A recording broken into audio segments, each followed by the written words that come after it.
Next, we have Elsa Sequeira Rodrigues, who's an auxiliary professor at the Higher Institute of Educational Sciences in Benguela, Angola. She has a degree in educational sciences, a master's in higher education didactics from the University of Agostinho Neto in Angola. She also has a master's in gender and equality policies from the University of Valencia in Spain, and she is also a doctoral candidate at the Gender and Equality Policies, Institute at the University of Valencia, and she's an independent consultant as well in development and research projects related to improving educational quality, as well as training and research in gender equality and prevention of violence against women. Welcome, Elsa. I would like to start by thank you, Toby, Aleida, and Michael for inviting me to be here with my poor English. I'm planning to start characterizing Angola, but I think my Nicolas, my colleague, already did characterize Angola very well.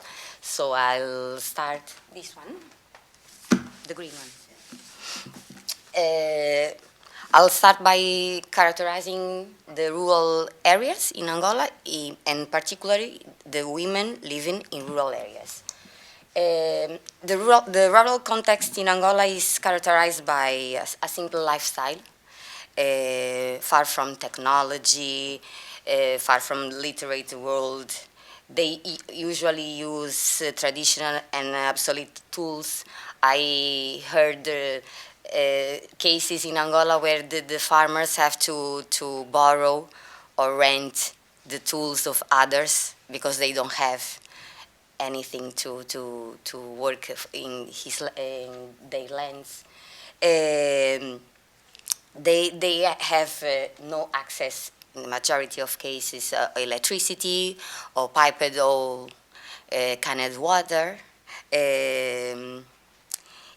There are limited access for women and boys to schools and health centers. Usually by the long distance they have to travel. In many cases implies the payment of several means of transportation, and they don't have this money. So usually they treat the illnesses using traditional medicines. So this is a quote of a woman in a Benguela's rural area that for me exemplifies what I will talk about a little bit more. You can read what this woman says here. The women living in rural areas in Angola have this kind of life. They have to do two kinds of works, reproductive work and productive work. The combined works they have to do have a great physical impact, especially in her health. The principal reproductive work is what interests me most, is based in work in the field with usually the husband. They have to work in the field. Não sei como se diz arar. In English, arar a terra. Just work the land. But most of these activities implies a great physical effort. I think it's important to highlight this. Speaking about the impact, here I would like to say what I present here is things I think they are aspects that where COVID-19 impact the rural areas. There's no study, there's no research, there's no data specific about women in rural areas. So I think consulting all the documents existing by organization of the civil society, the international organizations, consulting all these data, is possible to conclude there are four main impacts in the women in rural areas, starting by the increased feminization of poverty. Before the pandemic, there already a feminization of poverty in Angola. For example, a study of 2017 showed that the women living in rural areas have a great physical hardship, a deep-seated social vulnerability, and the women usually say, if you not go to the field, you'll die. And when started the pandemic, the first measure of the government was nobody leaves the house, including rural areas far from the great cities with a little population. Even in these cases, people are not allowed to leave these houses. So they lost their crops. They have her main font. The main source of income are the selling these products in the markets. Markets are closed, crops are loose, so more poverty. The other impact is the increased informal employment. Women in Angola represents the 86 in rural areas, 86% of the source the people in this market, informal market, where they don't have any kind of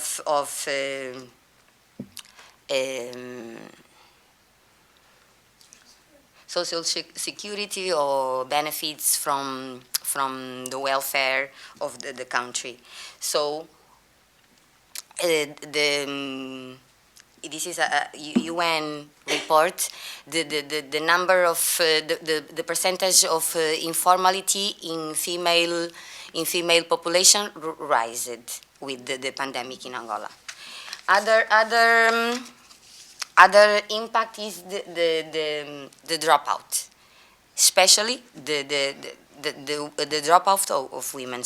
A study of an association in Angola in 2020 showed that 62% of the girls in rural areas dropped out school. And in these rural areas, in this study, 42% are absolutely illiterate, never frequented a school. This is the impact, the school impact in rural areas. The other is the increased risk of gender violence, based violence. There's no specific data. We only have the 2020 reports from UNICEF, who presents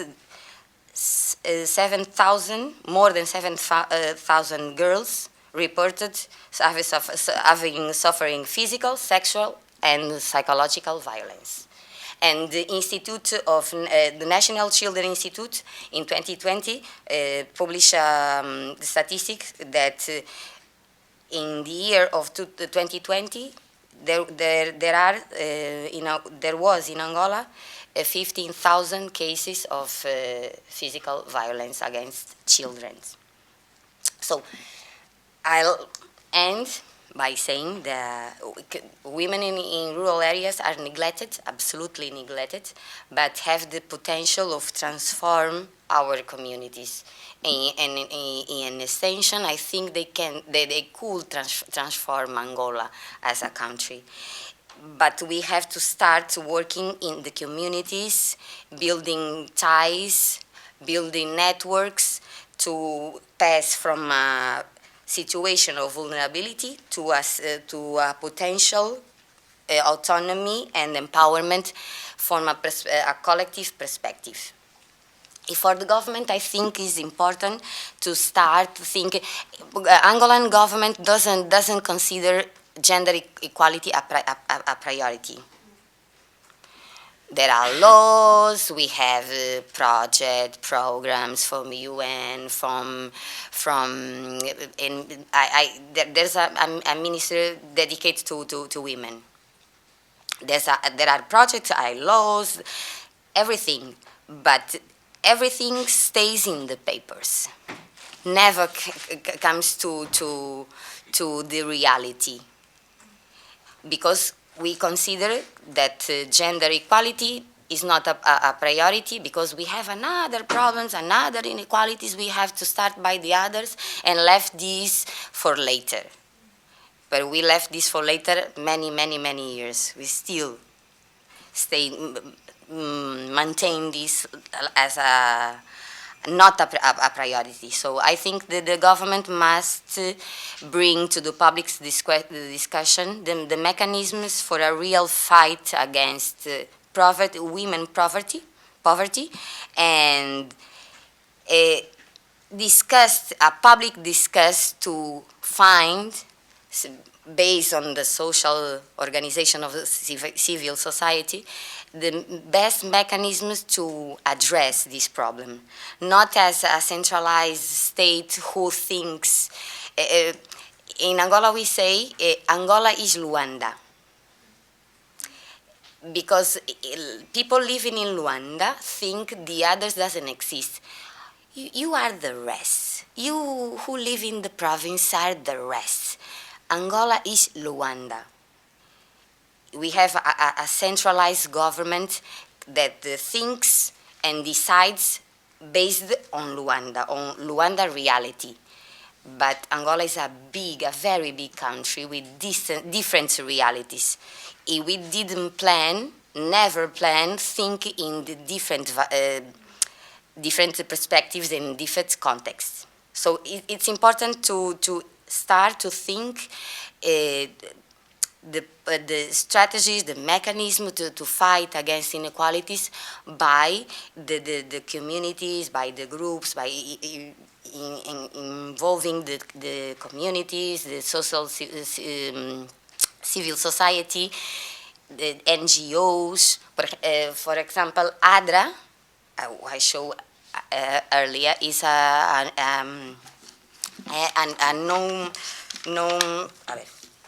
Angolan non-governmental organization founded in 1990, committed to building a democratic and sustainable socially, economically, and environmentally fair development, and to the national reconciliation and peace process in Angola.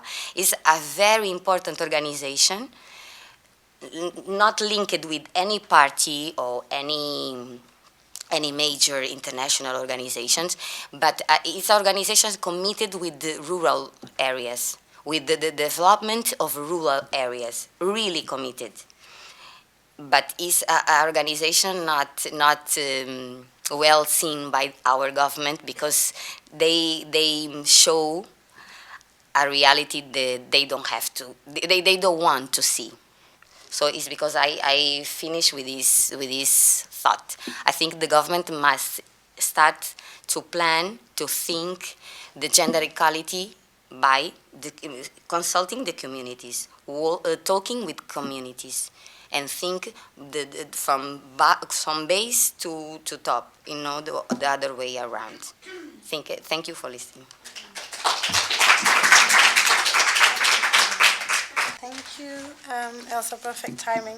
Thought it was interesting that you were talking about not having data on gender-based violence, and it's interesting that in Cape Verde we had the state report that the statistics from 2019-2020 in relation to 2020-2021 showed a decrease in the reported gender-based violence. But of course, you wouldn't go to the police station at that time and say, look, I have a problem at home, because obviously the whole country is in state of security, and you want to talk about the fact that things are not going so well at home. So, I mean, there's a false reporting as well that goes a full sense of improvement in that, okay, we're saying that we have a decrease, but in fact you have to realize why is it that people are not coming to the police station to report a question. So data is important, but sometimes it can also come with its own unintended consequences. But anyway.